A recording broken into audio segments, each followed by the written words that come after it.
હું Paresh Chauhan, lead Mahuva news channel ફરી આપની સમક્ષ હાજર થયો છું। તમારી સમસ્યા, લોકોની સમસ્યા, પ્રજાને પડતી મુશ્કેલી અમે તંત્ર સુધી પહોંચાડવા તમારા માટે અવાજ બની અને તમારા માટે પ્રયાસ કરીશું। ચૂંટણી હોય કે ચૂંટણી ન હોય, તમારી સમસ્યા એ જ અમારી પ્રાથમિકતા હશે। તમારી સમસ્યાનો ઉકેલ એ જ અમારી પ્રાથમિકતા હશે। મહુવા નજીકના ઉમણિયાવદર ગામ અને ઉમણિયાવદર ગામથી લગભગ 40 જેટલા આગળ ગામો આવેલા છે। તે તમામ ગામના લોકો જે રસ્તા પરથી પસાર થાય છે અને આ રસ્તો નેશનલ હાઈવેને અડે છે, ત્યાં પડતી મુશ્કેલી અને આ તમામ ગામના લોકોની મુશ્કેલી અને તેની સમસ્યાને લઈ એક વાત કરવાની છે। અને તેમાં ખાસ કરીને રાજકીય સ્થાનિક નેતાગીરી, લોકોની મુશ્કેલી અને કામગીરી તંત્રની જે છે તેના વિશે વાત કરવાની છે। ચૂંટણી આવે એટલે વિવિધ રાજકીય આગેવાનો, વિવિધ પક્ષના નેતાઓને પ્રજા યાદ આવતી હોય છે। પ્રજાને આ સમયે આ નેતાઓ કહેતા હોય છે કે તમારા કામ થઈ જશે, તમને વિવિધ લાભો થશે તેવું પ્રલોભન આપતા હોય છે। પણ ચૂંટણી જેવી પૂર્ણ થાય એટલે પ્રજાનો કોઈ ભાવ પૂછતું જ નથી, પ્રજાને પડતી મુશ્કેલીનું કોઈ પૂછતું જ નથી। ચૂંટણી પૂર્ણ થાય એટલે પ્રજા કોણ? બાદમાં નેતાઓ ખુરશીમાં વ્યસ્ત થઈ જતા હોય છે, પોતાની રાજનીતિમાં વ્યસ્ત થઈ જતા હોય છે, નેતાઓ પોતાના લાભ માટે વ્યસ્ત રહેતા હોય છે। હાલની પરિસ્થિતિની વાત કરીએ તો હાલમાં સામાન્ય માણસને જીવવા માટે મોંઘવારી નડી રહી છે, મોંઘવારીનો માર લાગી રહ્યો છે। તો બીજી તરફ ગેસના બાટલાનો પણ મોટા પાયે કકળાટ છે। તો ત્રીજી સમસ્યાની વાત કરીએ તો મુખ્ય રાજકીય પક્ષો છે ત્યાં પણ અંદરો અંદર ડખા છે, ક્યાંક અસંતુષ્ટો છે તો ક્યાંક નારાજગી છે। આ સમગ્ર બાબતમાં પ્રજા અને લોકો પીસાઈ રહ્યા છે। લોકોને પડતી મુશ્કેલી નેતાઓને દેખાતી જ નથી, રાજકીય આગેવાનોને આવી મુશ્કેલી ક્યાંય દેખાતી જ નથી। મહુવાના ઉમણિયાવદર ગામના લોકો છે, ઉમણિયાવદર ગામથી આગળ જે 40 જેટલા ગામો છે, આ લોકોને જે મુશ્કેલી નડી રહી છે તે નેતાઓને કોઈને દેખાતી જ નથી અને તેના હિસાબે લોકો પરેશાની ભોગવી રહ્યા છે। તો ચાલો ત્યાં ઉમણિયાવદર ગામ અને ગામના આગળના લોકોને કેવી મુશ્કેલી પડી રહી છે, ત્યાં કેવો ઘાટ ઘડાયો છે તેની વાત કરીએ। મહુવાથી ઉમણિયાવદર જવા માટે 2 રસ્તા છે હાલ। એક રસ્તો મહુવાથી નેસવડ થઈ અને ઉમણિયાવદર જવાય છે, એક બીજા રસ્તાની વાત કરીએ તો મહુવાથી વડલી થઈ અને ત્યાંથી ઉમણિયાવદર જવાય છે અને ત્યાં જવા માટે 5 થી 7 કિલોમીટર ફરીને જવું પડે છે। બાકી મહુવાથી ઉમણિયાવદરનું અંતર 5 કિલોમીટર કરતાં ઓછું છે, છતાં પણ લોકોને 5-7 કિલોમીટર ફરીને જવું પડે છે। આ છે ઉમણિયાવદર ગામના લોકોની અને ત્યાંથી આગળના ગામના લોકોની મુશ્કેલી।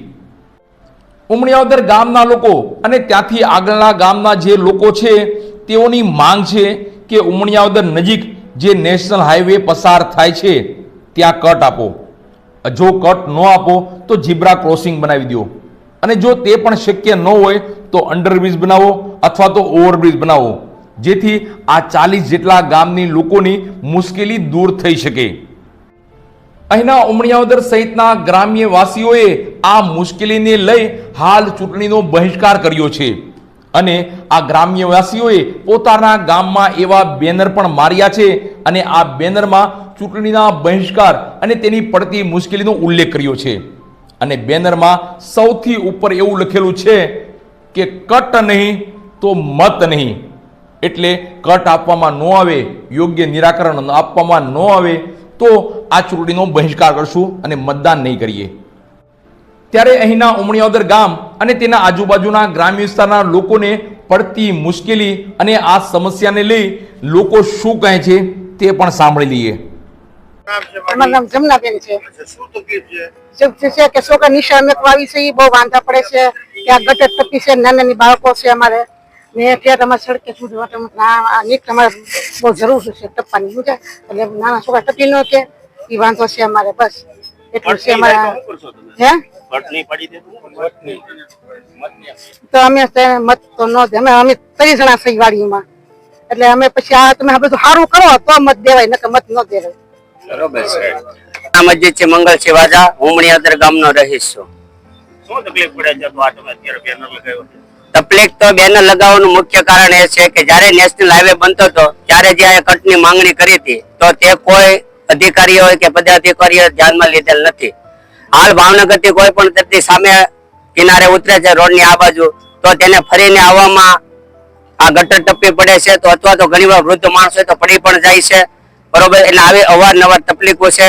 જેમ સરપંચશ્રીએ વાત કરી એમ અન્ય ગામોને લગતો આ રોડ છે.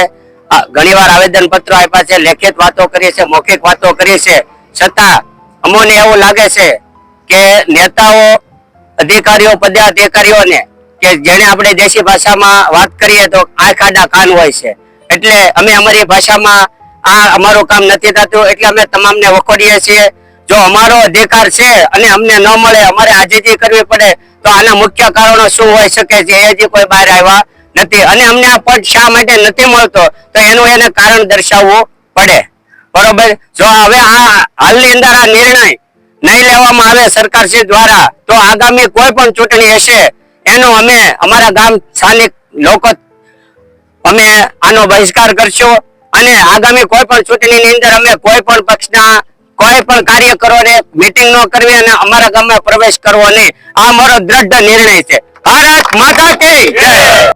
મહુવા તાલુકાના ઉમણિયાવદર ગામના લોકોએ તેમની મુશ્કેલીનો ઉકેલ નહીં આવતા આગામી ચૂંટણીનો બહિષ્કાર કર્યો છે.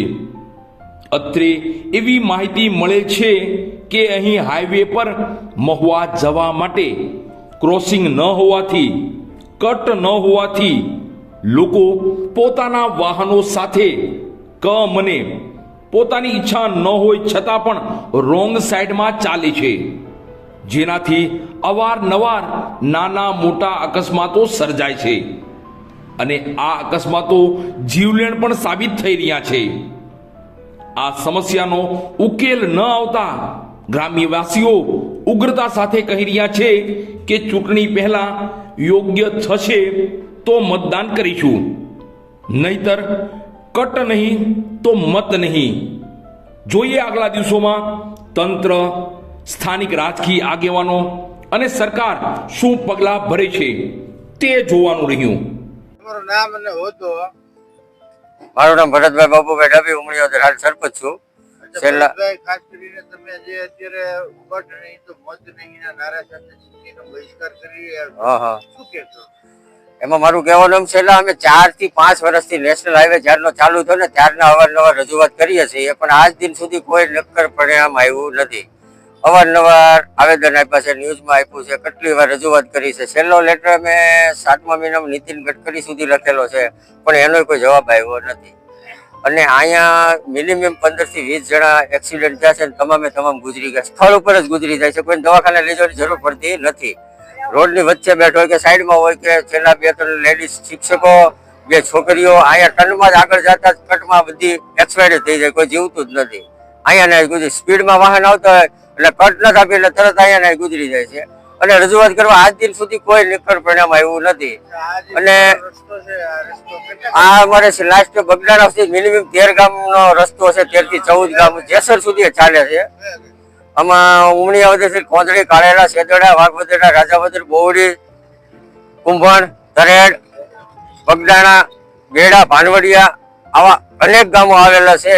તમામે તમામનો માર્ગ અહીંયા છે. કમસે કમ મિનિમમ આ રૂટની વસ્તી આધારિત અમે આવેદન આપ્યું ત્યારે તમામ સરપંચોએ લેટર પેડ ઉપર લેખિત આપેલું હતું અને મિનિમમ વસ્તી 50 થી 60 હજારની વસ્તી છે ટોટલ આ રૂટની. તો આ રૂટની વસ્તી એટલી હોવા છતાં આજ સુધી અમને પોઈન્ટ આપવામાં આવ્યો નથી. એક ગામ હોય, 2 ગામ હોય, અહીંયા અંડરપાસ આપી દીધો, બ્રિજ આપી દીધા, સિંગલ ગામમાં બધું આપી દીધું છે, પણ અમારે તો 13 થી 14 ગામ છે તોય અમને કોઈ વસ્તુ મળ્યું નથી. એટલે અમારે આવવામાં મોવા, જવામાં રોંગ સાઈડમાં, આવવામાં રોંગ સાઈડમાં, મિનિમમ બધી સાઈડ રોંગ સાઈડમાં. અત્યારે તમે સાઈડમાં જોઈ લો તો બંને સાઈડ રોડ ઉપર રોંગ સાઈડમાં ચાલતા છે લોકો. તો એ લોકો કોઈ પદ અધિકારી કે અધિકારીઓ કોઈ આમાં જોતા નથી, જાણ કરેલી છે છતાં કઈ ધ્યાન દેતા નથી.